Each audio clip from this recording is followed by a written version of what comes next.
Bueno, este martes tenemos una visita muy especial acá en Debates del Sur Global. Nos acompaña nuestro viceministro Yuri Pimentel, quien es viceministro para Asuntos de África de la Cancillería venezolana, pero además es un gran conocedor de todo lo que tiene que ver con el proceso comunicacional. Él fue ministro de Comunicaciones de nuestro comandante Hugo Chávez en el 2005. Fue vicepresidente de Telesur, fue muchos años presidente de Venezolana de Televisión, así que es un gran honor para nosotros tenerlo aquí, viceministro. Además, ejerció como nuestro embajador ante San Vicente y las Granadinas y ha venido desarrollando una gran experticia en el ámbito internacional, en el ámbito diplomático. Ya tiene, ¿cuántos años como viceministro?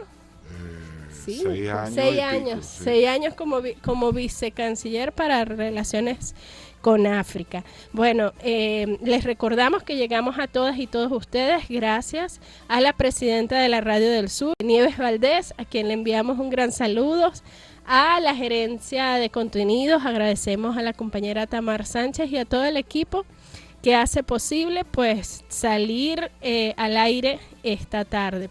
Bueno, viceministro, no quiero tampoco extenderme, sabemos, para nosotros es muy importante su presencia y su opinión estudiada y analizada de lo que es la prioridad para nuestro país en el marco de una región tan importante y tan compleja y de tanta riqueza histórica, cultural, como lo es todo el continente africano, que además no es un continente fácil desde el punto de vista de la diversidad de idiomas, de la diversidad cultural y de caracteres, pero que sabemos que es estratégico en el marco del proceso de consolidación de la multipolaridad. Nuestra revolución bolivariana, nuestro comandante Hugo Chávez siempre fue muy enfático y visionario al otorgar y reconocer en nuestra madre África la importancia medular para la construcción de ese gran sur global contrahegemónico, antiimperialista, ¿no? Que nos permitiera, realmente equilibrar la balanza internacional y poder incidir como un gran bloque en el proceso de toma de decisiones globales. Me gustaría, eso es parte de la línea de la política exterior que se ha mantenido hasta la actualidad, teniendo en consideración pues las complejidades del momento histórico. Yo quiero que usted se sienta libre de hacernos un recorrido por los distintos temas y que con naturalidad pues vayamos abordando las prioridades de nuestro país y cómo vemos la importancia estratégica de esta región a la luz de la consolidación de la multipolaridad. Bienvenido. Bueno, muchas gracias, Daniela. Saludos a todos los usuarios y usuarias de la Radio del Sur. Saludos también a Nieves, a Tamara, a quien conocemos hace tantos años. Como dice, la importancia del continente africano y que la visualizó, tuvo la claridad de la necesidad de avanzar en la unidad, en la cooperación, en la integración con el continente africano, como bien lo decía el comandante Hugo Chávez. Por supuesto, estrategia de trabajo y lineamientos que mantiene y profundiza el presidente Nicolás Maduro, pero fue sin duda con el comandante Hugo Chávez donde África pasó de ser una referencia casi anecdótica de nuestra política exterior a ser un eje central para la cooperación, para el trabajo conjunto. Baste decir, hay algunos datos que creo que pueden demostrar lo que estamos señalando. Era muy poca la presencia de Venezuela, teníamos relaciones diplomáticas. África tiene para nosotros 55 países. Digo para nosotros porque cualquiera, si se busca quizás en alguna página de internet, puede hablar de 54. En el caso de Venezuela reconocemos como un país independiente a la República Árabe Saharaui Democrática, y por lo tanto son 55 países, tal como está reconocido, por cierto, en la Unión Africana, que también son 55. No así en la ONU, que son 54, porque el territorio saharaui sigue siendo un territorio en disputa, en proceso de descolonización.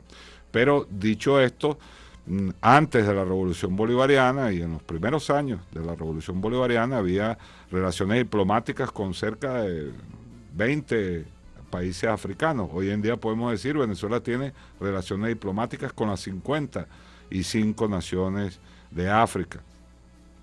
Teníamos alguna presencia en embajadas, pero fundamentalmente en países, la relación más que por ser África era por ser países petroleros, y algunos de ellos parte de la OPEP.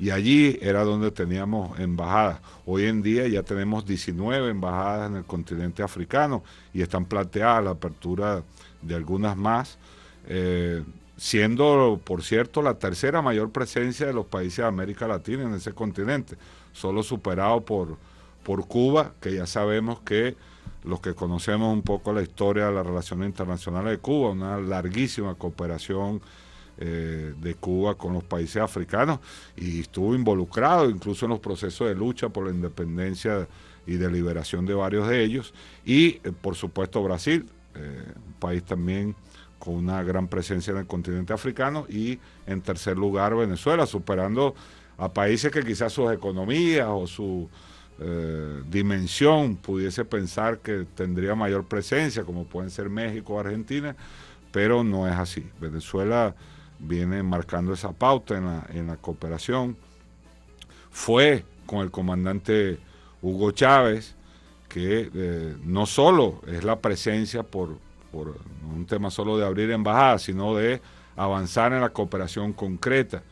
Se retomaron o se lanzaron, se impulsaron proyectos, por ejemplo, como las cumbres ASA, las cumbres de América del Sur, África, que nacieron bajo el impulso, hay que decirlo, en primer lugar del comandante Hugo Chávez, por supuesto también del presidente Lula en su primer gobierno en Brasil, fue un factor muy importante para esto, y en el caso de África jugó un rol muy importante también el entonces presidente de Nigeria, presidente Obasanjo, y se impulsó la primera cumbre ASA que se realizó en Nigeria en el año 2006, la segunda, creo que muchos lo recordamos, en el año 2009 en Margarita, la tienda, todos recordamos la tienda de Gaddafi donde se quedaba, y toda esa presencia tan importante.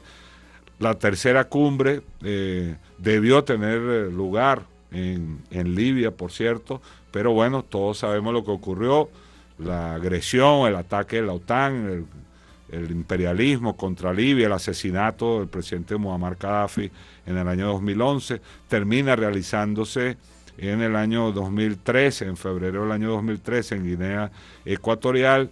Ya el comandante, si vemos la fecha, febrero de 2013, estaba muy convaleciente con su enfermedad. Sin embargo, invito a todos los que nos escuchan a que lo busquen. Él envía una carta de esa reunión. El entonces canciller nuestro es quien va a esa cumbre y lee la carta que escribe el comandante, que es realmente una joya, ¿no? Una joya. Fue, aunque él no estaba físicamente allí, pero fue la última presencia, el último discurso ante los organismos internacionales que realizó el comandante en vida, y allí traza lo que es su visión de la cooperación, de la visión de unidad con el continente africano. Es realmente extraordinario, un documento hermosísimo que todos los que quieran entender la visión chavista, revolucionaria, bolivariana de la relación con África deberían leer. Realmente no es el único, hay otros discursos muy importantes. Recordamos ahora mismo en el año 2006 a una reunión de una cumbre de la Unión Africana que se realizó en Banjul, en Gambia, y allí estuvo el comandante, por cierto, el primer presidente no africano que daba un discurso ante una cumbre de la Unión Africana, y en muchos otros eventos internacionales. Así que está por todos lados, así como la vida y la obra del comandante Hugo Chávez marcó todo nuestro país, toda nuestra nación, en todos los ámbitos. También lo marcó evidentemente en lo que es la nueva doctrina de política exterior, que representó un cambio radical y de ruptura frente a esa doctrina sumisa, que recibía instrucciones de Washington que teníamos en la Cuarta República, y colocó en el centro de la cooperación, por supuesto, a nuestra región, a América Latina, el Caribe, toda la relación estratégica con Asia, con países claves como Rusia, como China, como Irán, pero en el medio de todo eso también fue esa visión que tuvo el comandante de avanzar en las relaciones con el continente africano, que marcaron un antes y un después. Bueno, excelente recuento histórico de nuestro vicecanciller, bueno, para situarnos, ¿no?, de lo que es la premisa de nuestra revolución en cuanto al relacionamiento con esta importante región. Recordemos que no en vano decimos, todos venimos del continente africano, o sea, el aporte cultural de este continente, en especial a nuestros países latinoamericanos, bueno, es invaluable. Ahora, estamos viendo que hay una fuerte lucha en el marco de la batalla geopolítica internacional. Venezuela, nuestro comandante Chávez advirtió desde muy temprano esa lucha cuando él hablaba de que había que avanzar hacia la democratización del sistema internacional, hacia la construcción de un orden mundial multipolar, pluripolar y multicéntrico, como él lo planteó desde sus inicios, ¿no? Desde muy temprano, aun cuando otros países no hablaban de la multipolaridad. Ya el comandante Chávez, igual que Bolívar, veía el mundo dividido en grandes bloques de poder que ejercían una presión y un balance respecto a otro. Bueno, el siglo XXI, al cual nosotros entramos adelantados, ha transcurrido y resulta que la multipolaridad, si bien se ha seguido consolidando, también ha traído consigo grandes luchas de poder por el control de los recursos, por el control de las áreas de influencia y de los territorios. Ahora, esas luchas se manifiestan en las regiones y hemos visto que África es uno de esos espacios en donde más se ha manifestado la lucha, y no me gusta verla, vicecanciller, en términos de potencias, ¿no?, sino en términos de dialéctica político, económico, social de esos países, porque a veces nos referimos de África o de América Latina como que si fueran recipientes vacíos en donde las potencias hacen lo que quieren. No, hay historias, hay pueblos, hay necesidades, ¿no? Y hemos visto que ha habido recientemente entrado desde la segunda década, yo diría la tercera década de este siglo, hemos visto que varios países africanos han asumido posiciones anticolonialistas, con un anticolonialismo incluso que pareciera más genuino que el del siglo anterior. Me gustaría conocer su opinión y su valoración, si esto podemos llamarlo, es un movimiento creciente y auténtico de estos pueblos africanos que quizás ya se han cansado de tanta humillación colonial, incluso en el siglo XXI, o es una exageración decir esto, ¿no? ¿Cómo interpretamos y analizamos lo que está sucediendo recientemente en África, en Níger, en el cinturón, por ejemplo, del Sahel, y cómo esto impacta la arquitectura que estaba construida en esta región? Sí, fíjate, Daniela, ahí hay varios, creo que hay varios elementos, varias aristas, ¿no?, que pudiésemos conversar. Fíjate, yo en primer lugar, un poco como continuidad de lo que señalábamos antes, a veces hay una visión, ya tú lo señalabas, todos sabemos hoy en día, no es la ciencia y toda la investigación lo ha demostrado, el ser humano proviene del continente africano y se fue, digamos, extendiendo por el resto del planeta. Podemos además, en una historia más reciente, trazar, y en el caso nuestro es indispensable hacerlo, las raíces de buena parte de nuestra población por el lamentable proceso de esclavización forzada y de trato de esclavizados que se generó durante siglos. Pero bueno, como producto, eso generó que nuestra población, el último censo creo que arroja que un 54% de la población venezolana puede tener trazas directas de, digamos, como afrodescendientes. Así que hay una relación histórica, lo decías tú, en la cultura, en toda nuestra música, en nuestros alimentos, en nuestra forma de ser y de ver la vida y el mundo. Hay allí una primera relación con África, eso que el comandante Chávez, y de ahí hablaba de la madre África, porque recuerda, a veces la memoria es corta, pero aquí se hablaba, antes de la revolución se hablaba de la madre España, y el comandante decía, sin negar, y él no negaba, evidentemente él también, una parte de nuestras raíces europeas, pero decía, una madre no comete genocidio contra sus hijos, una madre no mata a sus hijos. Si tenemos una madre, y acaso una verdadera madre, esa madre es África. Retomando, por cierto, también una idea de Bolívar. Bolívar, cuando se preguntaba en el Congreso de Angostura, en 1819, en esas repúblicas nacientes, se preguntaban quiénes somos para preguntarse hacia dónde vamos, qué tipo de países debemos construir. Y recuerda que Bolívar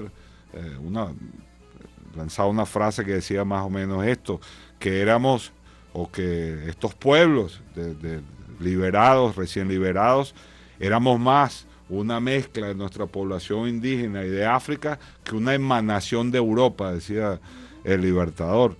Es decir, que ya el propio Bolívar tenía clara estas raíces de nuestros pueblos y cómo nos unen con el continente africano. Y esa es una visión que evidentemente hay que tener y hay que entender.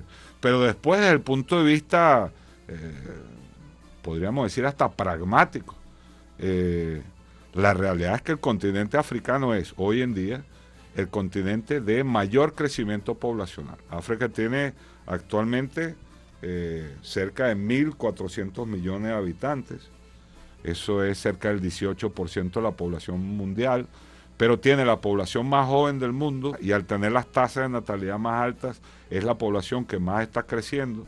Hacia el año 2030, es decir, a la vuelta, 2050, perdón, a la vuelta de la esquina en términos históricos, ya será casi la cuarta parte de la población mundial. Es decir, que si lo ves de esa manera, también estás hablando de mercados, estás hablando de potenciales de crecimiento en todo, de industrial, etcétera. Es decir, mano de obra, una potencia desde el punto de vista económico. Tiene además África, y en eso compartimos mucho y muchas similitudes con América del Sur. Buena parte de las riquezas minerales, recursos naturales que son indispensables para el desarrollo industrial. Así que en todo esto hay, desde la visión de nuestras raíces, la histórica, la más romántica, pero también desde el punto de vista, y allí es donde se puede entender la visión del imperialismo y la importancia que le dan al continente africano, porque esto que estamos diciendo también lo saben ellos. Por ejemplo, por solo mencionar un país que tiene grandísima riqueza, la República Democrática del Congo, tiene cerca del 80% del coltán del mundo. Sabemos que el coltán es un producto indispensable para todos los desarrollos tecnológicos. Imagínate. Zimbabue tiene grandes reservas de litio, entre otras. La propia RDC. Muchos de estos minerales que llaman minerales raros están en el continente africano y que son indispensables para todo el desarrollo tecnológico, incluso todo este tema de los vehículos eléctricos, etcétera, etcétera. Esos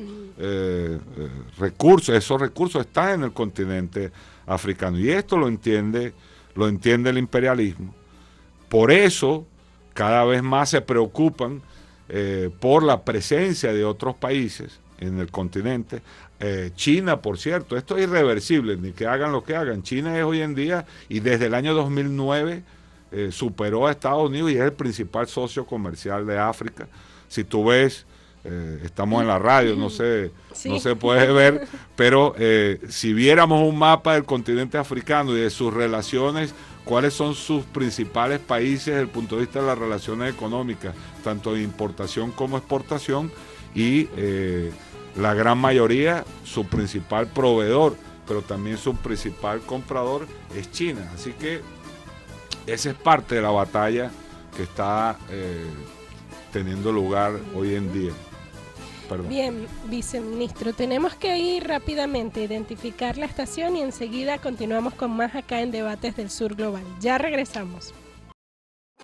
Bien, continuamos acá en Debates del Sur Global conversando hoy con nuestro viceministro para Asuntos de África, Yuri Pimentel, quien está, compartiendo con nosotros no solo cuál es parte de la visión estratégica de nuestro presidente Nicolás Maduro, nuestro canciller Iván Gil, y las prioridades que tenemos con esta región, sino también importantes datos geopolíticos de lo que representa África en el mundo hoy, ¿no? Porque más allá, como lo decía el vice, muy bien dicho, o sea, más allá de todo ese aspecto histórico, cultural y romántico que nos une a esta región, también hay un aspecto pragmático por la importancia que esta región representa, el tamaño, las vastas extensiones y también los vastos recursos. Vice, usted nos estaba dando unos datos interesantísimos, no solo de África en el presente, sino de cómo se proyecta África en el futuro, y también hablando sobre cómo ha cambiado el mapa político de África en cuanto a lo que son las alianzas estratégicas con grandes potencias, ¿no? Emergentes. Por ejemplo, nos comentaba el vice lo de China. ¿Cuál es más o menos la proporción? Usted nos estaba diciendo ahorita, uno no se la imagina, ¿no? Realmente el impacto que tiene China al día de hoy dentro del continente africano. Sí, China, ya lo decíamos, del año 2009, es el principal socio comercial y el mayor inversionista, por cierto. Hay un episodio hace unos meses atrás, la vicepresidenta de Estados Unidos visitó Zambia, que es un país, digamos, políticamente, podríamos decir, el gobierno actual muy cercano a Estados Unidos. Pero es curioso, hicieron un video los zambianos, ¿no? Está por ahí en las redes. La señora llegó y estaba, ¿no? Llegó al aeropuerto, fue hasta la capital y estaba en un hotel y da sus declaraciones en el hotel diciendo: no pueden confiar en China, cuidado con China, etcétera, etcétera. Y alguien en Zambia hizo un video y mostró que el aeropuerto donde llegó la señora fue construido gracias a China y con empresas chinas y gracias a la cooperación china. Pero además la autopista que conectaba el aeropuerto con la capital fue construida por empresas chinas. Y el hotel donde ella estaba era un hotel hecho por empresas chinas. Así que, digamos, creo que es muy simbólico de el grado de cooperación. Yo sé que este programa sale también en TV Fan. Este es el mapa que yo comentaba, aquí lo pueden estar viendo en el caso de los compañeros que vean este programa por televisión.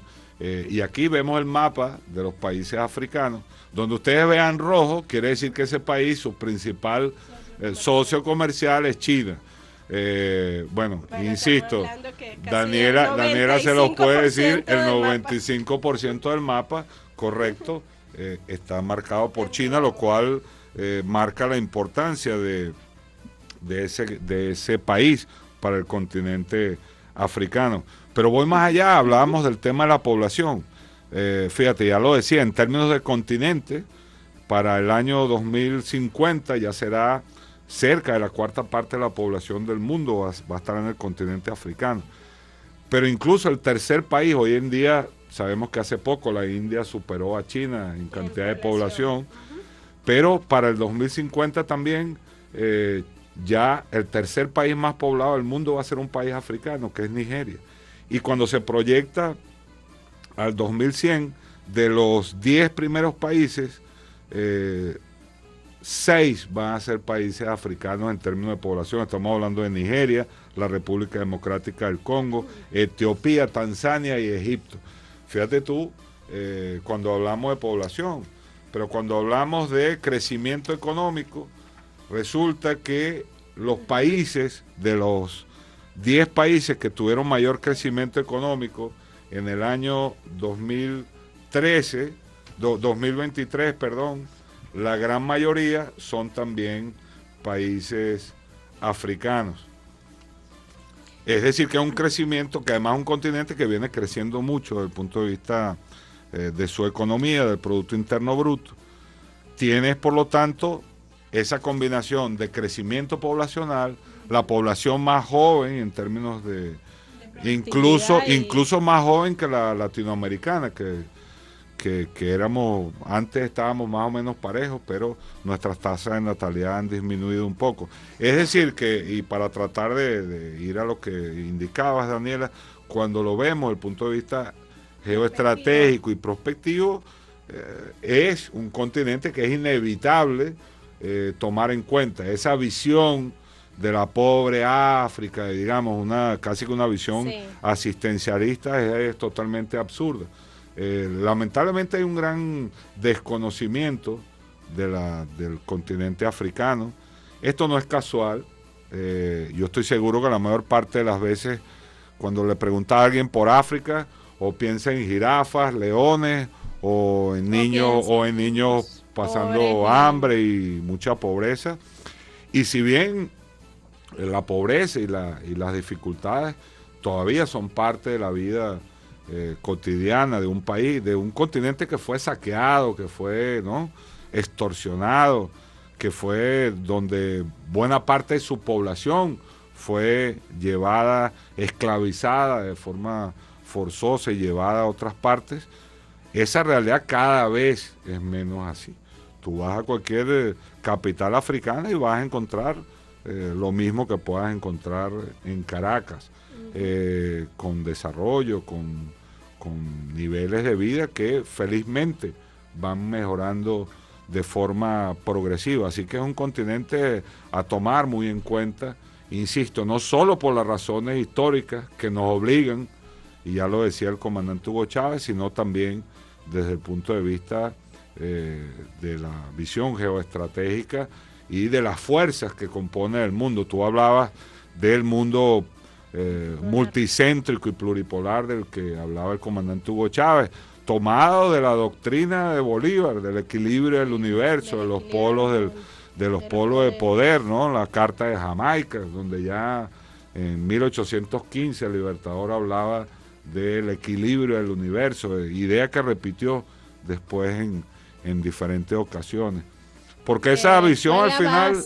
La base del idealismo, incluso en las relaciones internacionales, aunque no se lo reconocen a Bolívar, yace en ese principio, el principio del equilibrio del universo. Así es, y diríamos que fue un precursor de lo que hoy se llama la multipolaridad. Sí, así es. Esa idea ya la tenía clara el Libertador hace 200 años, y ahora es que apenas lo vemos como una parte integral del discurso en muchos países de Naciones Unidas.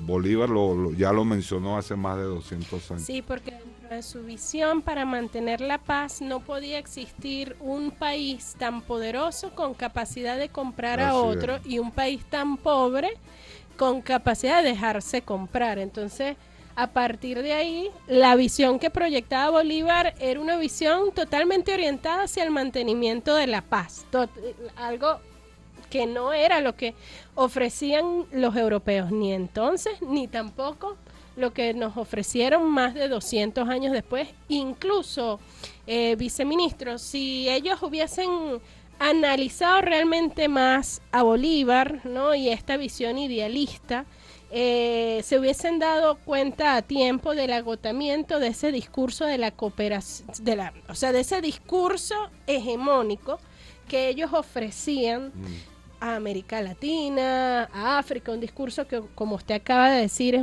fundamentalmente asistencialista, pobrecitista y expoliador, en donde África solo percibe las migajas y no habrían perdido lo que han perdido de espacio geopolítico en esta importante región frente, por ejemplo, al movimiento de los países emergentes, a China, a Rusia, que plantean una cooperación al desarrollo cuando Estados Unidos solo ha estado involucrado en la agenda de la guerra, ¿no? Entonces, es un poco lo que estamos viendo en el mundo de hoy y de por qué nuestras naciones se siguen empeñando en la construcción de ese horizonte pluripolar y multicéntrico. O sea, porque realmente tiene que haber ese necesario equilibrio para garantizar paz y desarrollo. Al final lo que nuestros pueblos quieren es así eso, ¿no? es. Bolívar en su época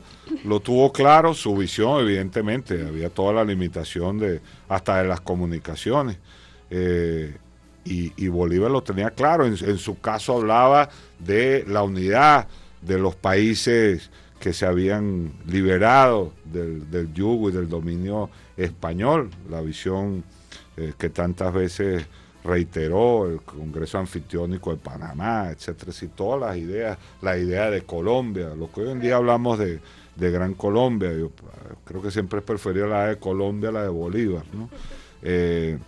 Pero el comandante Hugo Chávez, en su llegada al poder, hace exactamente lo mismo, pero en el siglo XX y XXI, y con una visión evidentemente que trasciende las fronteras de nuestro continente, trasciende los límites de nuestro continente y aplica esa misma visión, por supuesto, en primer lugar a nuestra propia región. Y veamos lo que fueron los proyectos como la creación de UNASUR, de la Comunidad de Estados Latinoamericanos y Caribeños, de la Alianza Bolivariana para los Pueblos de Nuestra América, ALBA-TCP, la Petrocaribe, pero a la vez el comandante también entendió perfectamente la necesidad de esa visión bolivariana, que al final lo es Bolívar, solo que actualizado en nuestros tiempos con una visión que trascendía las fronteras y lo llevó a plantear, ya lo hablábamos, las cumbres América del Sur, África, pero también las cumbres ASPA, que eran las cumbres de América del Sur con los países árabes, la relación por supuesto con China, la relación estratégica con China, con Rusia, con Irán, y muchos otros proyectos que apuntaban en esa dirección bolivariana de el equilibrio del universo y que el comandante denominaba el mundo multicéntrico y pluripolar. Eso es indispensable, es la lucha en la que estamos, es la lucha del presidente Nicolás Maduro, quien nada más y nada menos que fue 6 años canciller del comandante. Sí. Si alguien conoce esto a fondo es precisamente nuestro presidente, que ha seguido avanzando en este camino y ahora con una visión de los BRICS, ¿no? Que también lo mencionabas, en el cual, por cierto, viene jugando cada vez más un rol importante también países africanos como parte integrante fundamental de esa organización. Ya estaba la S de BRICS, como sabemos, Sudáfrica, pero recientemente, a principios de este año, fue aprobada en la cumbre que se realizó en Johannesburgo el año pasado, pero el ingreso efectivo se dio a partir de enero. Es el caso de Egipto y de Etiopía. Egipto hoy en día es la primera economía en África en términos de Producto Interno Bruto. Etiopía es la quinta, pero casi llegando, está creciendo muy aceleradamente y va a llegar a ser muy pronto la cuarta economía africana. Además, un país con un simbolismo muy grande. Fue el único país africano que nunca fue conquistado nunca fue colonizado. Los italianos lo intentaron, pero siempre fueron derrotados. Entonces es una especie de... Ahí está la sede de la Unión Africana, por cierto, en Addis Abeba. Tiene el orgullo de ser un país jamás colonizado por nadie. Así que bueno, y esa es la puerta y el mismo camino que estamos recorriendo. Pero el comandante lo entendía, que también, así como Bolívar, si lo hacemos, tiene que ser en términos de unidad. Solos no podemos. Divididos, aislados, es el mismo fracaso de 200 años que ya conocemos en nuestra región. Pero por eso hay que avanzar unidos. hoy en día con esa visión del, ahora lo llama el sur global, algunos hablan incluso del sur y este global, ¿no? Para incorporar algunos países también de otras regiones frente al hegemonismo, al intento de hegemonismo occidental que ha comprobado ser un fracaso. No es solo la visión asistencialista, es que es una visión adrede para impedir el desarrollo de nuestros pueblos. Lo mismo que ocurre en África, de alguna manera ha ocurrido también con nosotros en América Latina, ¿no? Seguimos expoliando las materias primas, el valor agregado lo generan ellos en el norte y nosotros es muy poco lo que nos queda, sino migaja. Ahora la estamos viendo, por cierto, con el tema energético. Esto es una gran hipocresía. El llamado primer mundo, para decirlo concretamente, Europa, Estados Unidos, se desarrollaron utilizando en buena parte los recursos energéticos de nuestros países, de África, de América Latina, de Asia, y ahora cuando ya no les conviene, dicen no, ahora ya no vamos a seguir contaminando, ya ellos contaminaron todo lo que había que contaminar, lograron su desarrollo y ahora dicen no, ya no puedes utilizar ese recurso, tienes que utilizar energías limpias, lo conversábamos fuera del aire, energías limpias cuya tecnología la manejan solo ellos. Correcto. Es decir, que sigue estando secuestrado en términos del conocimiento y contra eso no hay que aceptarlo porque es una gran hipocresía.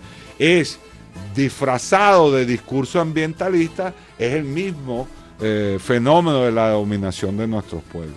Enseguida continuamos con más acá en Debates del Sur Global. Ya regresamos. Bien, continuamos acá en Debates del Sur Global conversando con nuestro vicecanciller Yuri Pimentel, bueno, especialista en los asuntos de África.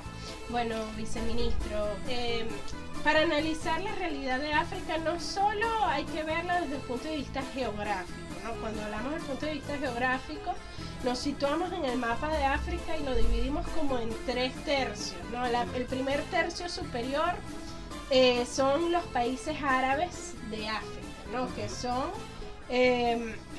los países del Sahara, pero ahí está Libia, ahí está Túnez, ahí está Egipto, Marruecos y Argelia, que son fundamentalmente países de origen árabe, o sea, culturalmente árabes, ¿no?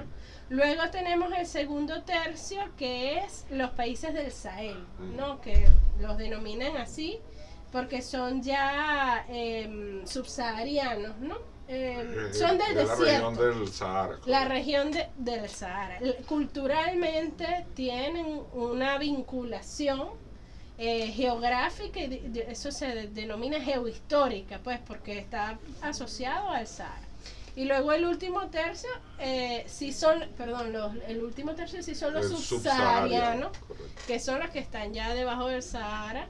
Y bueno, es una región como más diversa, si no me equivoco. Usted es de todos modos el experto. que quisiera, bueno, que nos explicara un poco esto, pero también ver un poco la realidad de África de acuerdo a las influencias coloniales, ¿no? Para entender lo que está ocurriendo hoy, porque hay una África que fue colonizada por Francia, los francófonos. Correcto. Hay otra colonizada por Portugal, de origen portugués. Creo que también Alemania tuvo colonias tardías, de hecho por eso fue la Segunda Guerra Mundial, o la primera. En realidad fue la primera porque cuando se decanta la Primera Guerra Mundial es porque Alemania reclamaba su espacio colonial en el tablero geopolítico de la época porque estaba industrializándose y todo esto, ¿no? Además, recordemos que la geopolítica alemana, Ratzel hablaba del espacio vital y de la expansión fronteriza, etcétera, etcétera. Y bueno, vice. Estamos viendo, por ejemplo, lo que ocurrió recientemente en Níger y toda la alianza que se ha conformado en torno al Sahel.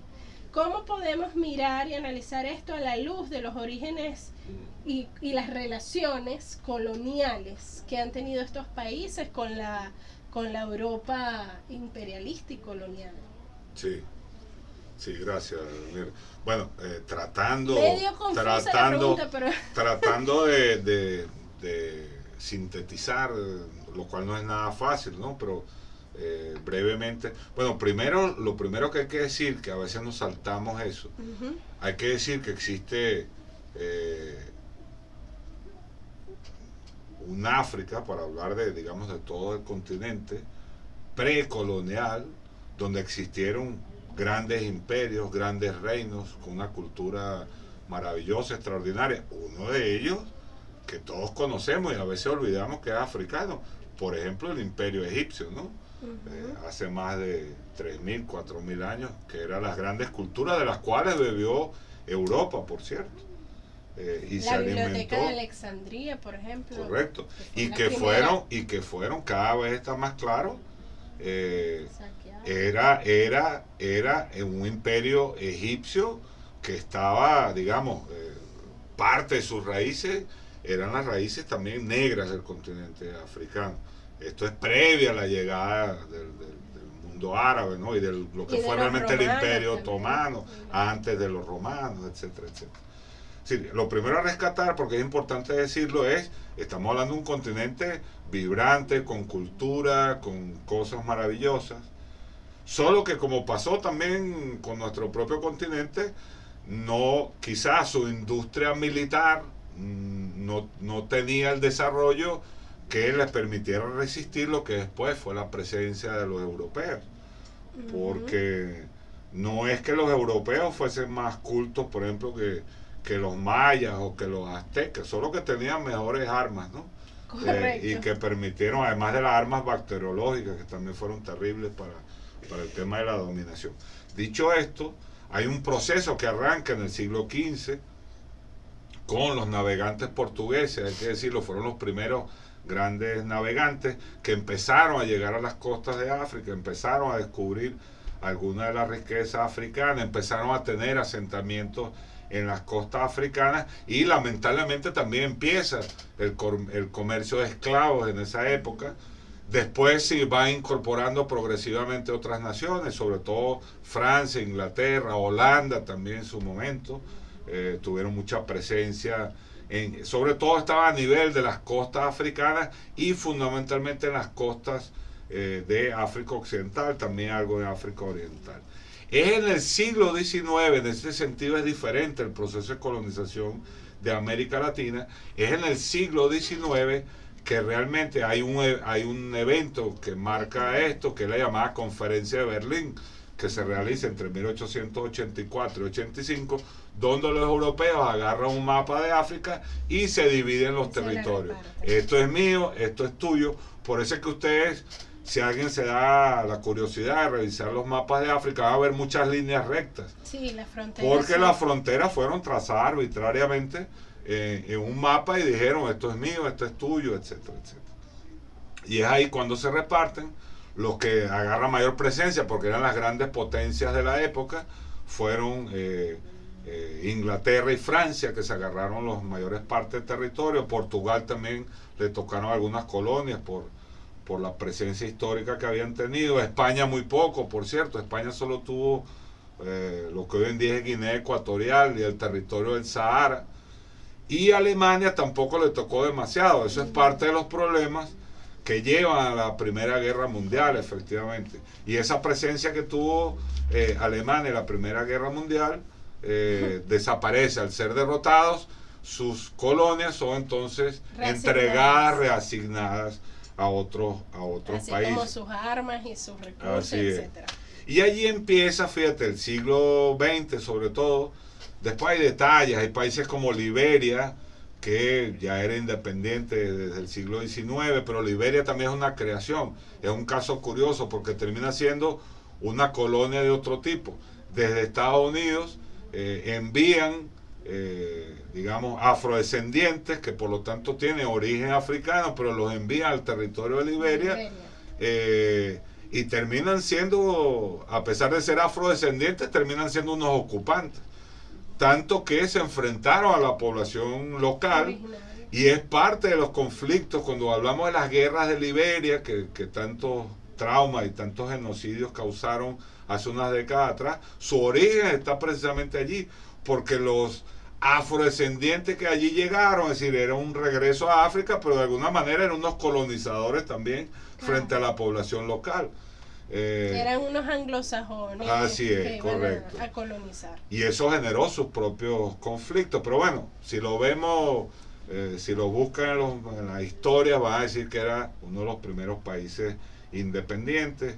Después, en otro momento, fueron logrando su independencia. Egipto fue también uno de los primeros que se liberó del yugo inglés, en este caso. Y después viene un gran proceso de luchas por la independencia, que después de la Segunda Guerra Mundial era casi imposible seguir manteniendo colonias en el mundo, era mal visto, ¿no? Después de que decían y acusaban a los nazis, era muy difícil para las potencias europeas seguir manteniendo colonias.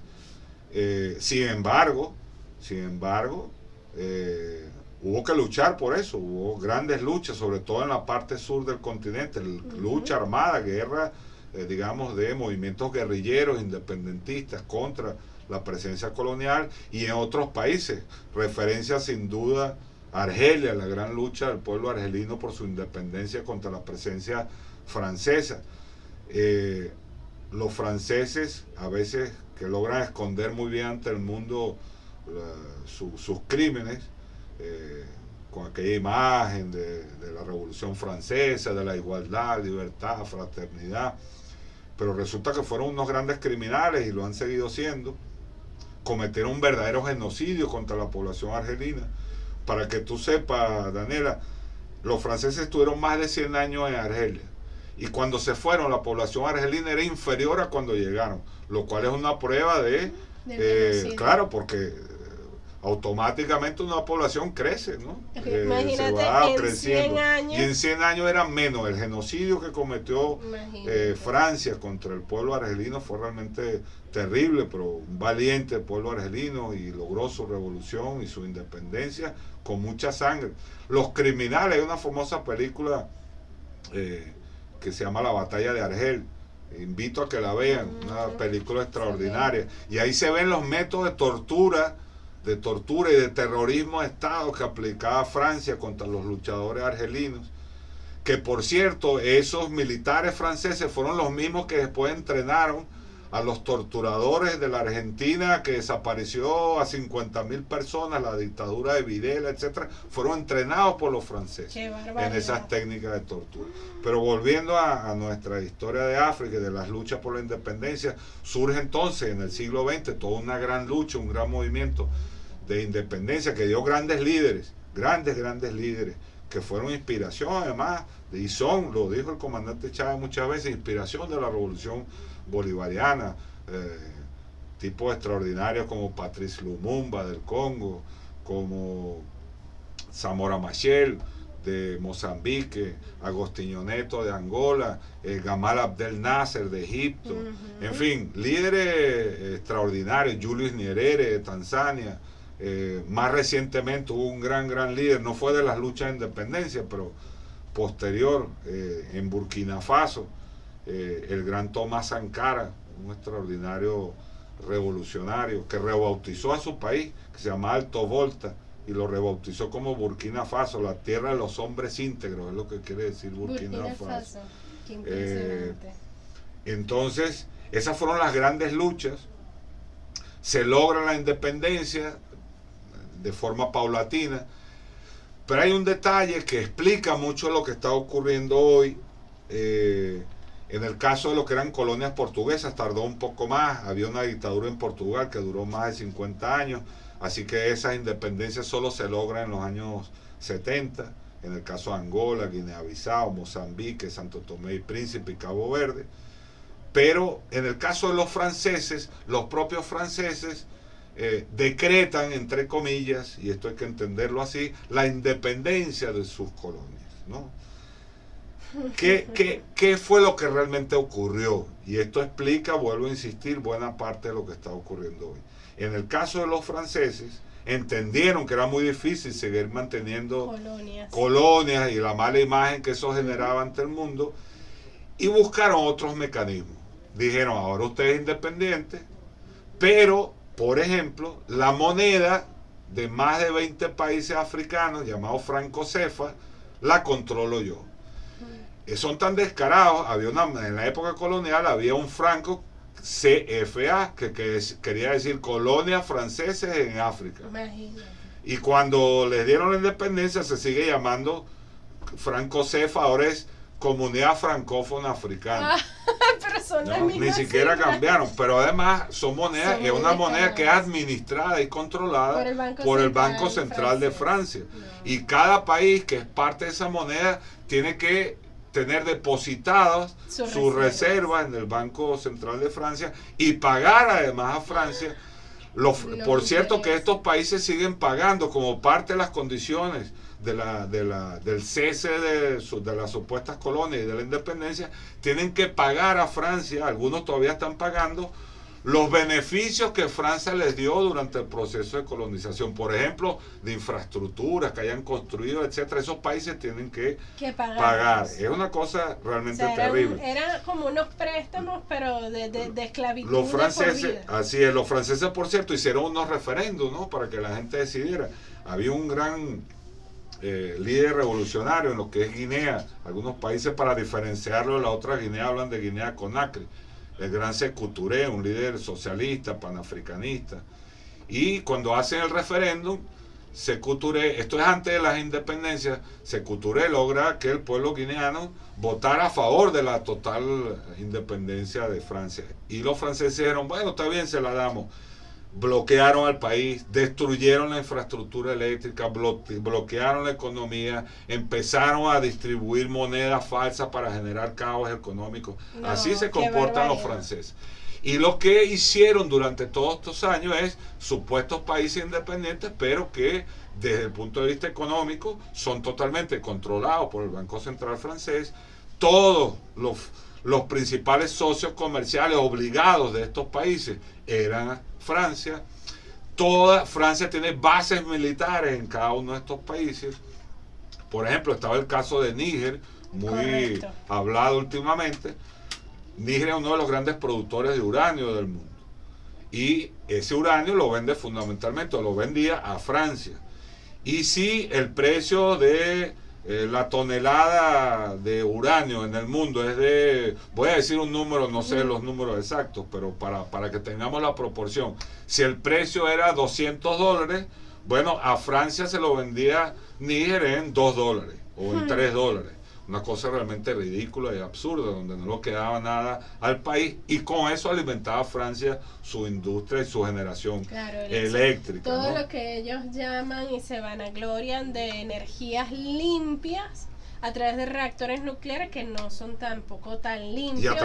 Y a través del saqueo, porque esto es lo que trato, Correcto. esto es lo que trato de decir, es a través del sufrimiento. aunque en teoría terminaron las colonias y eran países independientes, en términos reales seguían siendo países saqueados por la vía económica, por la vía de la presencia militar. Cualquier presidente que se atrevió a levantar la voz contra la presencia de Francia, contra el franco CFA, por ejemplo, fue o derrocado o asesinado. Ejemplo de ello, que ya lo mencionaba, un gran líder revolucionario fue Thomas Sankara, conocido por algunos lo bautizaron como el Che Negro. Thomas Sankara, que hablaba en contra de la deuda y el no pago de la deuda, que hablaba de la independencia de su país, lo asesinaron en complicidad con Francia. Y muchos otros. Un presidente todavía está vivo, pero era presidente de un país, fue secuestrado por tropas francesas, lo llevaron a La Haya, lo tuvieron 10 años detenido allá, nunca se demostró nada contra él, tuvieron que soltarlo. Este es el tipo de comportamiento. Y frente a eso, y si tú entiendes eso, es que entiendes lo que está ocurriendo en los países francófonos, porque tú hablabas muy bien, ahora hay un proceso de rebelión que comenzó en Mali. Correcto, Mali. ¿No? Mali fue el primer país con el coronel Assimi Goïta, y antes con otros procesos. Posteriormente en Burkina Faso, ahora está ahí el capitán al frente, un sankarista, el capitán Ibrahim Traoré.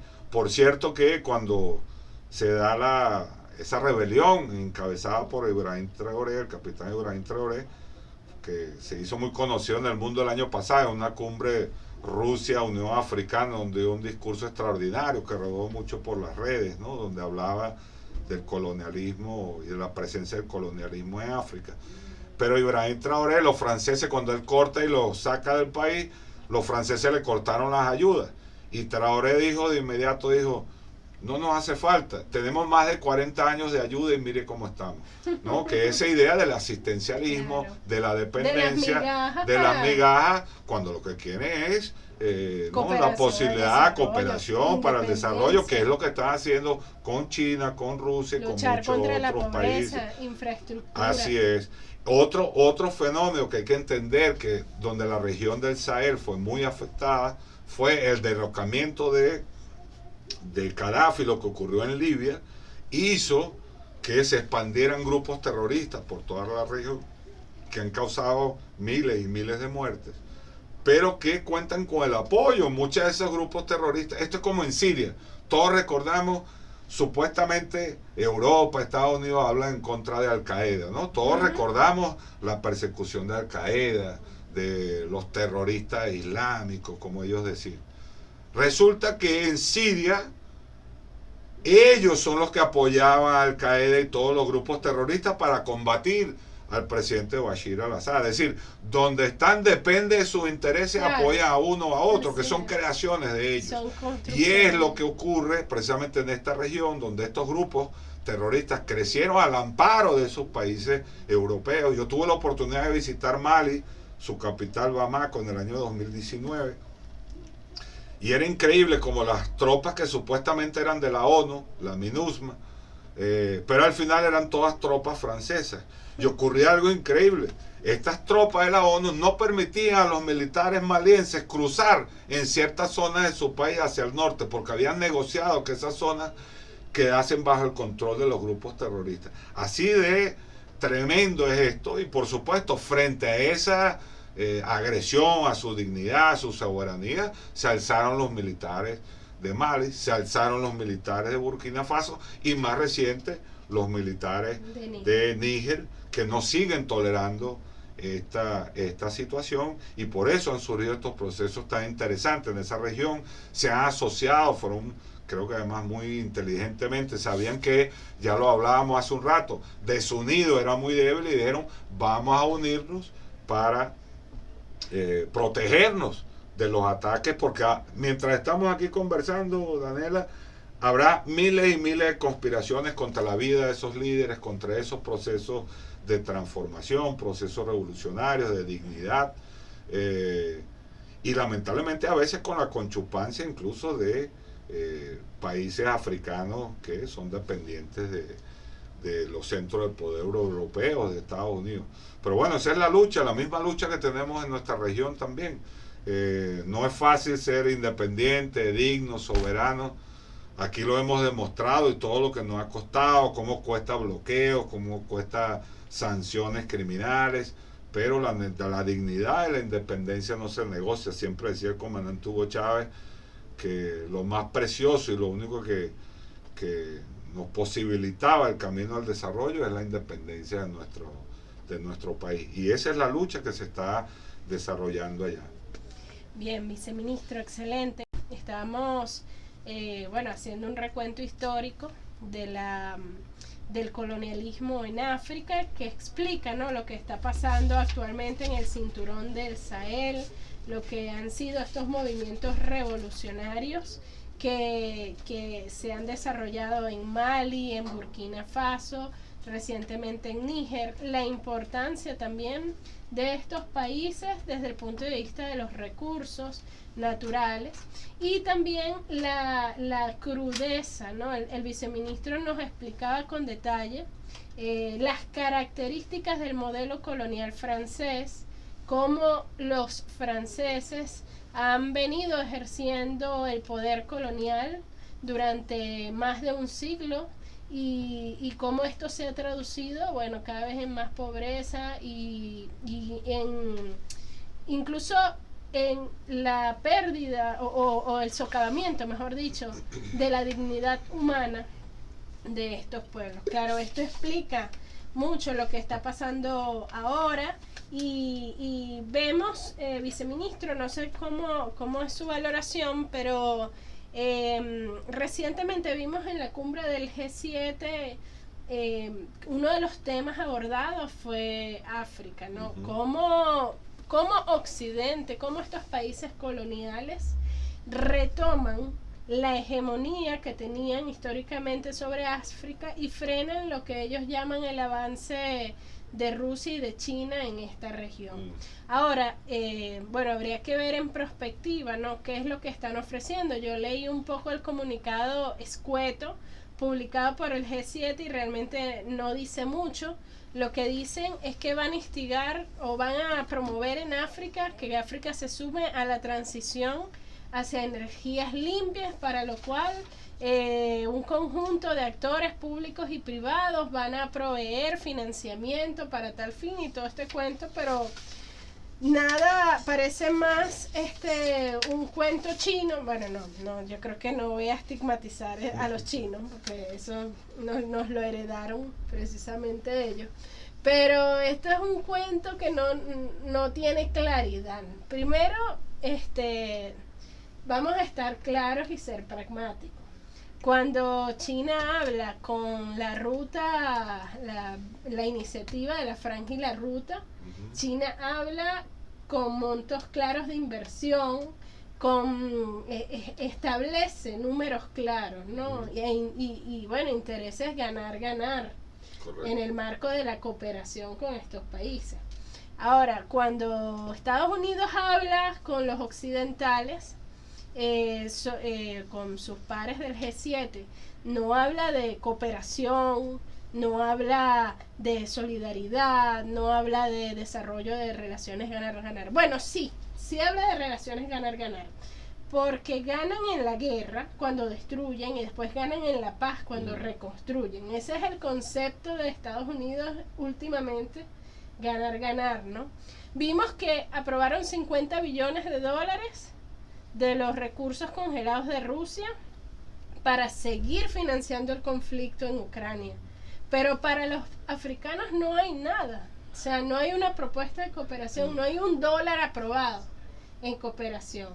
Mientras que China y Rusia disponen, como usted lo acaba de explicar, un gran presupuesto para cooperar, generar infraestructura. Incluso en la pandemia también se vio mucho el contraste entre los modelos de relacionamiento entre los países. Mientras China y Rusia proporcionaban vacunas y proveían tapabocas, no se recibió nada de Europa ni de Estados Unidos. Ahora le pregunto, ¿qué perspectivas cree? ¿Usted considera que esto se va a traducir en mayor inestabilidad quizás al futuro?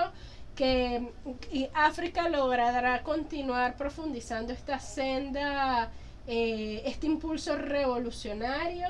¿O cómo vemos en un análisis prospectivo el curso geopolítico en esta región? Sí, fíjate, por cierto, olvidamos mencionar que es interesante, ¿no? Como recientemente también, no por un proceso, digamos, encabezado por los militares, pero en Senegal, a través de elecciones democráticas, no lograron impedir que llegara al poder un nuevo presidente, también de un corte revolucionario, llegó por elecciones en Senegal. Trataron de hacer todo lo posible, de impedirlo, incluso con un estratagema jurídico. Eso ahora que llama el lawfare, el que debió haber sido el candidato no pudo serlo porque le inventaron unos juicios, sin embargo ganaron las elecciones, así que se va extendiendo de diferentes maneras. Ahora, el mundo es un territorio en disputa, no solo África, eso pasa en América Latina, pasa en todos lados. África además siempre es una arbitrariedad hablar de, igual que podríamos decir que hablar de América Latina, porque es muy complejo, pero si nosotros somos complejos y diferentes unos con otros, y también similares en muchas cosas, fíjate, África tiene más de 3.000 etnias distintas, tiene más de 1.200 idiomas. Tú hablabas de unas grandes separaciones, digamos, África del Norte, el Sahel, África subsahariana, pero las diferencias. Por solo decirte un país, Nigeria, que es el país más poblado de África, tiene cerca de 220 millones de habitantes, Nigeria tiene más de 200 etnias, un solo país. Así que la diversidad es muy grande. Pero lo que sí creo que es muy interesante lo que está pasando es la idea de, que fue además una idea de los viejos líderes independentistas. Ellos tuvieron la visión del panafricana, la idea del panafricanismo. Fíjate que hubo grandes promotores, tanto en el norte como el sur. Lo fue Nasser, como lo pudo haber sido cualquiera de los grandes líderes del sur. Promovieron el panafricanismo. El gran Kwame Nkrumah lo hizo además hasta con su matrimonio. Se casa con una egipcia como parte de una especie de pacto con Nasser, que fue el líder del país, el primer país independiente del África subsahariana, que fue Ghana. Así que esa idea del panafricanismo, la necesidad de la unidad, creo que ha venido cobrando fuerza. La idea, más allá de si son más o menos revolucionarios, pero hay una idea de la necesidad del desarrollo, de una visión independiente, entender que con el norte no lo van a lograr, más allá de que, y además es normal que traten de hacerlo, que traten de mantener buenas relaciones, pero entender que requieren su propio camino. Cada vez se ve más y se escucha más eso en África, y creo que eso sí es un camino sin vuelta atrás. Es decir, cada vez va a haber más líderes, no necesariamente revolucionarios de una perspectiva como la nuestra, no necesariamente socialistas, por cierto, pero que tengan criterios de independencia, que tienen criterios de soberanía, que traten de desarrollar a sus países, acabar con esa África saqueada, exportadora de materias primas a la cual no le queda nada. Y eso ya viene ocurriendo. Eso ya viene ocurriendo, además con ejemplos importantes de grandes potencias económicas. Ya te hablaba del desarrollo de países como en el norte, Egipto, Argelia, pero también podemos hablar en otras regiones, Etiopía, Sudáfrica, grandes países con mucho desarrollo, y creo que ese es el camino, y en términos prospectivos creo que es la ruta que va a seguir el continente, entendiendo su importancia en este mundo actual. Excelente, viceministro. Bueno, vamos rapidito a una pausa y enseguida volvemos a nuestro último segmento acá en Debates del Sur Global. Bueno, ha sido una experiencia importantísima tener hoy a nuestro vicecanciller para Asuntos de África y poder hacer un recorrido desde lo histórico hasta lo actual sobre la importancia geopolítica de esta región, teniendo en cuenta, bueno, el sistema internacional y lo convulsa que está la situación global actualmente, ¿no?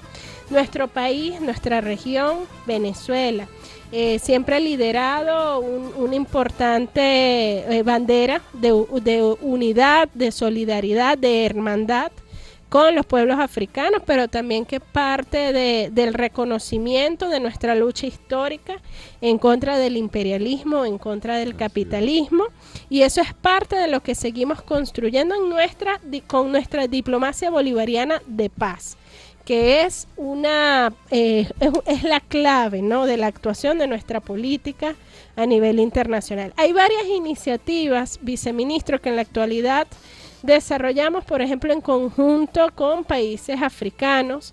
Sería interesante, bueno, tener su valoración sobre algunas de ellas, por ejemplo, el Grupo de Amigos en Defensa de la Carta de Naciones Unidas. También no sé si ha habido conversaciones con algunos países africanos para avanzar hacia la consolidación de un grupo en contra de las medidas coercitivas unilaterales. Sabemos que algunos de ellos han sido afectados también por este tipo de políticas y van a ser cada vez más afectados en la medida de que sigan un sendero soberanista, ¿no? Así es. Y bueno, también en el marco multilateral y de las nuevas alianzas como el BRICS, ¿no? Usted mencionaba la importancia de Egipto para la región y ahora Egipto es uno de los nuevos miembros en el BRICS. También Egipto es paradigmático, o podríamos decir es una preocupación para Estados Unidos que se sume al BRICS, en tanto que Egipto era prácticamente que el tercer receptor de ayuda militar de Estados Unidos en el exterior después de Colombia e Israel. Y Egipto siempre ha sido para Estados Unidos un aliado estratégico por el control del canal de Suez y también por el apoyo al ente sionista en Medio Oriente. Entonces, que ahorita se esté sumando al BRICS, a lo mejor dispara un poco las alarmas allí. Y también Sudáfrica, el papel tan importante que está jugando Sudáfrica en el nuevo orden mundial multipolar, viceministro. Ya este es el último segmento que nos queda. Ha sido para nosotros una alegría compartir con usted. Bueno, importantísimo cualquier reflexión en este orden de ideas que nos pueda dejar para toda la audiencia. Sí, gracias. Efectivamente, ya lo decíamos, la importancia de la región, del continente africano. África, hablábamos de su población, del crecimiento económico, la potencia que ya es y que cada vez lo será más, y por lo tanto su importancia estratégica, además por el número de países. África constituye casi la tercera parte de las Naciones Unidas, lo cual también, y suelen ponerse de acuerdo y votar en bloque, lo cual hace que tengan un gran peso. Están ahora mismo desarrollando y avanzando a paso acelerado en lo que se llama el área de comercio, del área de libre comercio africano, para el comercio intraafricano, que hoy en día constituye solo el 11%. Imagínate si logran elevar esas cifras desde el punto de vista de la importancia que eso implicará para su propio desarrollo, ¿no? Y es un esfuerzo que vienen haciendo con mucha fuerza. Hablábamos también del grupo de países amigos en defensa, iniciativa de Venezuela en Naciones Unidas, grupo de países en defensa, amigos en defensa de la Carta de las Naciones Unidas. Ahí hay varios países africanos que forman parte del grupo, el caso de Argelia, de Guinea Ecuatorial, de Zimbabue, que por cierto vamos a tener una comisión mixta muy pronto. Eritrea también es parte del grupo de amigos, y hay otros que están por ahí cercanos y con la posibilidad de incorporarse cada vez con mayor presencia. Hablabas de los BRICS, nuevamente para los que puedan verlo en las cámaras de TV Fan, vean estas gráficas. Aquí vemos, por ejemplo, lo que representaban los BRICS para el año, la comparación con el G7, del cual hablabas ahora, para el año 95. El G7 en términos de Producto Interno Bruto del mundo representaba el 44,9%, y los países BRICS, estamos hablando de los BRICS incluso sin Etiopía, sin las nuevas incorporaciones, con lo que era hasta el año pasado. Y en esa época los BRICS eran apenas el 16,9%. Para el año 2023, el año pasado, por primera vez, ya los BRICS superaron en términos de Producto Interno Bruto al G7 en términos económicos. Y con la incorporación de los nuevos países, esta cifra se disparó. Y hoy en día tiene alrededor los 10 países BRICS, cerca del 40% del Producto Interno Bruto del mundo. Por eso no hay manera de competir. El imperialismo, yo no soy de los que dice, tú sabes que a veces hablamos alegremente de estas cosas, el imperialismo está en decadencia y se va a acabar mañana. Eso no es así. Pero no se va a acabar mañana, que está en decadencia, claramente lo es. Lo cual lo hace también muy peligroso, ¿no? Los números lo demuestran. Y los números lo demuestran, no hay manera. Todavía no lo han admitido porque ellos utilizan el dólar como todavía herramienta de financiera internacional y esconden cifras por aquí y por allá. Pero ya China, en términos prácticos, es la primera economía del mundo. Es decir, es la más diversificada, es la que tiene... El propio Estados Unidos está endeudado hasta el tuétano con China, entre otros países. Así que, ¿quién tiene el control de qué? Estados Unidos, tanto con Trump como con Biden, han tratado de presionar a China de todas las maneras. No pueden, no hay manera, no tienen. Es un gigante que ya no pueden atrapar. Y en el caso del continente africano, que lo decíamos, la presencia que tienen ya es irreversible. Entre otras cosas porque los términos de la relación son mucho más... responde a sus intereses. Aquí no hay que caerse también, a veces somos un poco románticos en todo esto, ¿no? Ellos tienen sus intereses de materias primas, de recursos, de acceso a mercados, etcétera.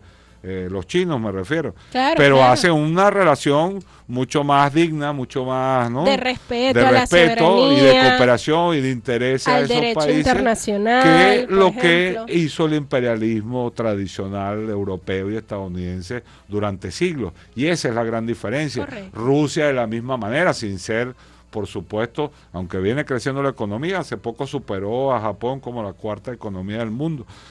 Pero sin ser, digamos, la superpotencia que es China, pero también está ayudando, ahí lo vemos, fíjate, sobre todo en países como Burkina Faso, Níger, Mali, una gran presencia para el desarrollo, construcción de industrias, trabajando los temas energéticos que tanta falta hacen esos países, Claro, así por es. supuesto una gran cooperación en materia militar, que ahí sin duda Rusia es la primera potencia mundial, creo que lo ha demostrado Sí, con este así es. conflicto en Ucrania, donde a pesar de que han puesto todas las herramientas, todos los recursos contra ellos, no han podido. Su industria militar ha demostrado 3 ser... ejércitos ya ha derrotado Rusia en Así Ucrania y el mismo Pentágono ha admitido recientemente que si terminara la guerra, o sea, Rusia tendría una capacidad de regeneración de su ejército a un nivel óptimo antes del inicio de la guerra en Ucrania de 3 años. O sea, es un Pero tiempo, además la calidad de récord. la Pues. calidad de las herramientas con las que cuesta. Yo que trato de seguir un poco el tema del conflicto en Ucrania, yo siempre veía, cada cierto tiempo aparecía una especie de esperanza, la esperanza blanca, como decían con el tema de los boxeadores, ¿no? Ahora sí, vamos a meter, los alemanes están enviando unos tanques, los Leopard, que eso es lo mejor que hay, los rusos ahora sí están acabados. Sí, claro, Metieron los tanques, a las 2 semanas esos tanques estaban casi todos destruidos. Ahora vienen los F-16, ahora vienen no sé qué. No hay manera, han demostrado incluso en términos de la guerra electrónica, la guerra, los recursos en drones, con el apoyo, por cierto, hasta donde sabemos por los medios de comunicación, no cuento con ninguna información privilegiada en este sentido, pero ahí está, con el apoyo de Irán y otros países, derrotando la prepotencia occidental. Sí, sobre lo que usted decía, viceministro, importantísimo, el tema de que todos coincidimos que hay una decadencia del imperio, pero también coincidimos en que el imperio, mientras más decadente, más agresivo, más peligroso. Y eso pone en riesgo la seguridad, la soberanía, la independencia de nuestros pueblos. Y nosotros aquí en América Latina y el Caribe, estamos en lo que Estados Unidos históricamente ha denominado su patio trasero. O sea, estamos mucho más próximos, territorialmente hablando, a ese imperio en decadencia. Correcto. Vienen unas elecciones el 28 de julio. Me gustaría, viceministro, aprovechar de que le envíe un mensaje a nuestro pueblo venezolano de la importancia, ¿no? No solo de participar en este proceso democrático, sino también de estar empapados e informados de todo lo que está pasando en el mundo para entender con más claridad la importancia de este proceso revolucionario que estamos construyendo y que debemos defender. Mira, Daniela y usuarias, esta es la misma batalla y no es una exageración. A veces uno dice estas cosas y hay el que no le gusta y tratan de desmeritar las palabras, pero esto es la misma batalla, el mismo enfrentamiento que tiene en nuestro territorio al menos 200 años. Bolívar contra Monroe, monroísmo, la doctrina Monroe de la dominación, del control por parte de Estados Unidos, contra la doctrina bolivariana de la unidad, de la integración, de la justicia social, del desarrollo de nuestros pueblos. Y es el mismo, digamos, la misma batalla en otra coyuntura histórica, en otras circunstancias, pero esa es la batalla a la que nos enfrentamos. Ahí lo estamos viendo, cómo está en un proceso de robarse los recursos de Citgo, un recurso de todos los venezolanos, con la complicidad, lamentablemente, de esta oposición perversa, lacaya, que son una verdadera basura y que han sido cómplices y quieren ser cómplices de la entrega del país. Así que yo creo que, fíjate, la discusión es bastante elemental, más allá de los problemas que los tenemos, de las fallas que ha tenido seguramente la revolución bolivariana, no hay procesos perfectos, de las dificultades que no han sido impuestas, pero la escogencia es sencilla. ser independientes, ser soberanos, tener un camino para el desarrollo o seguir siendo lacayos, sumisos al imperio de Estados Unidos. Recuerdo, hay una campaña que era cuando se enfrentó, era el general Perón, fue a su campaña presidencial y los gringos apoyaron con toda la oposición. Y a las consignas que pusieron los peronistas en la calle, eso estamos hablando del año 45, la consigna era Braden o Perón. Braden era el embajador gringo. Esa es la misma discusión. Es la misma discusión. Es la misma discusión.